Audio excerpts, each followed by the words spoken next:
after that attack, I got in so much trouble as a kid, ridiculous amount of trouble. We came from a decent family. There was no reason for me to be doing the things I was doing, but I got in loads of trouble with the police, everything. My brother and sister were very different. I was the black sheep. And I was looking for danger everywhere. I was looking for this fight, this battle, always looking for this mayhem, chaos. And that's why it was like a natural thing for me to go in the Royal Marines then. I'd find it there, wouldn't I? I'd find it on the battlefield. Why were you looking for that? Were you trying to recreate the Chimp I'll go back to that. event? Yeah, Okay. yeah. No, I'll go back to, this is my theory. But so I went to the Royal Marines, and then that wasn't enough for me. Okay. I came back from Iraq, and I couldn't handle life as a peacetime soldier. I wanted to be at the sharp end, realised it was in the Special Forces, went for the Special Forces, got there, and again felt flat and dissatisfied. I then came out of the Special Forces, 11 years service, and then I was like, I'm never going back to a war zone. 3 months later, I was in a war zone. Pulled back in again. Then spent 4 years as a mercenary in Iraq, contractor, mercenary, whatever you want to call it, which was the most disruptive and threatening part of my career. Really? Because the drink, the bullets and everything else, and Valium I got involved with to handle the anxiety and everything else. And but then I got there, and again, I didn't find what I was looking for. That's why I drank so heavily and everything else. Then I left there, and it was, right, I'm going to start property investment. I'm going to change who I am, property investor. Yes, this is great. Then I stumbled across the Grey Man, which was the organisation that was rescuing the kids from child trafficking. So pulled into that, which would turn out to be the best, most amazing thing ever. Now, anyway, after that it crashed and burned because there was a manhunt for us out of the country. We had to escape. I managed to get back to Australia, crashed and burned there, suicidal thoughts, all this kind of thing. And then I realised that we're programmed to believe everything's an external fix, aren't we? Happiness, success, blame, everything's external. We believe that. And it was the first time ever I took responsibility. It's the first time I said, yeah, these things have happened to you. That's life, isn't it? Everyone has hardships. Everyone has trauma. These things have happened, but I'm here because of my choices.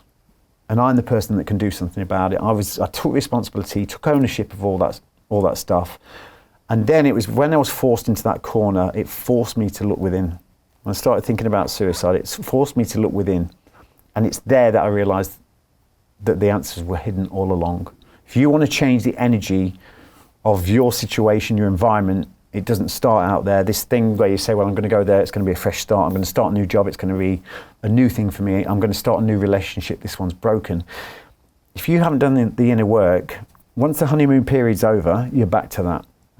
And I realised that in this moment. I also realised in that moment, the battle I'd been hunting for wasn't out there. So we then interpret what's going on internally by searching externally. And this is what I've been doing, going to battle, war zone, this, that, and the other, never finding it or being satisfied is because I was looking in the wrong place. Wow. A lot of people in Special Forces are in a similar situation? I think so, but they won't admit that. Right. Investment Club. Today, I consider it the best investment that I've ever made. We get 4 projects presented a week by their associated CEOs. Personally, I'm completely blown away by the quality of these projects, and I know of nowhere else where I would be given this same opportunity. Each week that passes, I feel more appreciative of the fact that I'm a member of this group. The vibe was just tremendous. Everybody's on the same wavelength. We just clicked. Everybody listened to each other, enjoyed their company. It was just magical. Take action. Don't take my word for it. Due diligence you need to do. And I really hope that someday down the road I see you in the club. It far exceeded expectations, without question.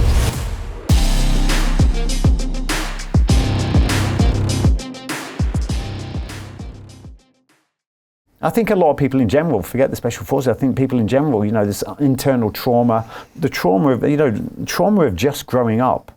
This is another thing, because after all I've been through, and there's a lot of people with, you look at them, they've got like one limb left. And for me, looking at that, I was like, why do I deserve to have mental health issues? What gives me the right? And I laugh at that now because of the Chimp attack and just life, And I say this, there's no checklist, there's no criteria. it's relative to every single person. You know, you are your own barometer. There's 7 days in a week. If you're not feeling good most of those days, you need to do something about it. But, you know, this is the thing we think that, you know, the military don't own PTSD. You know, it's trauma, and we go through these things, and you don't need a checklist. You don't need criteria. You know, again, you are your own barometer.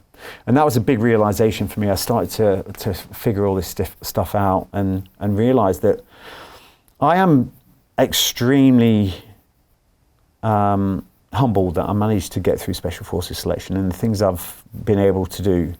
But I truly believe that, you know, we start off in life and we all get distracted. We go on this lesson that has to be off our path.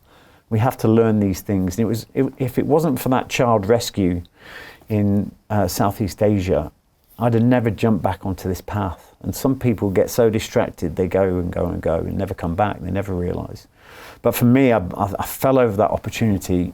I never got paid for that, but it was the best return on investment ever. And that's when I understood the power of helping others. There's no better power than that. It's the first time in my life that money went in the back seat. There was no money. There was something far more powerful than and that. You were helping others for the first time in your life, directly. Directly. Now, you serving your country is one thing, but you were there for you. Seeing those kids, to get the edge. Seeing those kids and seeing, you know, we'd rescued them from villages, and then to see those kids, knowing they were going to be sold into that sex slavery, brothels, on a fishing boat that would go on a one-way trip, they'd be used, abused and thrown over the side. To see them in the orphanage in the morning as they're going to school in their uniform with a little satchel, holding their friend's hand as they walk into the sun, that's the best paycheck ever. And understanding the power of helping others. Of course we're meant to feel good helping our fellow human, aren't we? Yeah. This is why there's so much division in the world and we're all fighting against each other. Do you know, I think, I might have heard this from Bruce Lipton, but do you know the true meaning of the word competition? Tell me. To strive together. We changed it as a society. And you can actually look that up on Google. And there's two people that win in that. There's the person with the knowledge, person without the knowledge. This person has the gift to pass on that knowledge to this person. And this person then gains from that and we rise together. Now you look at everything, our schooling, everything, it's all about being first. It's not about teamwork. You know, there's team sports being played, but it's really all about being first. And we've created this battle against everyone. You know, when it comes to social media and everything else, there's nothing social about it. You know, it's all, I've got more followers than you. And, you know, when you go into business, you might have had this as well. People that are not truly your friends, but they'll give you support until you start going past them. You know what I mean? Then the energy starts to change. And this person says, oh, he's really changed. It's not. You've really changed. But it's like people don't support each other. We don't collaborate. And it should be collaboration over competition with everything. And this, as a collective, is what we need to do with society. We need to start working together. We need to start collaborating, not competing. But look at it like addicted to football, addicted to all these sports, which is all about beating people.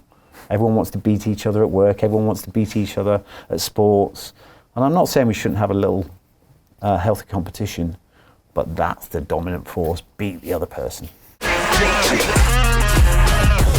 Hey, I know investing in crypto is scary. It takes a real leap of faith because there are so many scams, rug pulls, and bad actors out there. It's a dangerous business, which is why 95% of people lose all their money. Well, that's why I created the London Real Investment Club, so you can access the hottest deals on the planet and use the crypto bull market to create the generational wealth that you deserve. Join my team of over 100 people from around the world that are making millions of dollars behind the scenes investing in blockchain, AI, Web3 games, DeFi, Bitcoin, and more. Don't miss out. Click the link below to book a call with one of my team now. But hurry, this bull market will end soon. I know investing crypto can be scary. That's why you gotta join the investment club. Pull the trigger. Let's do this.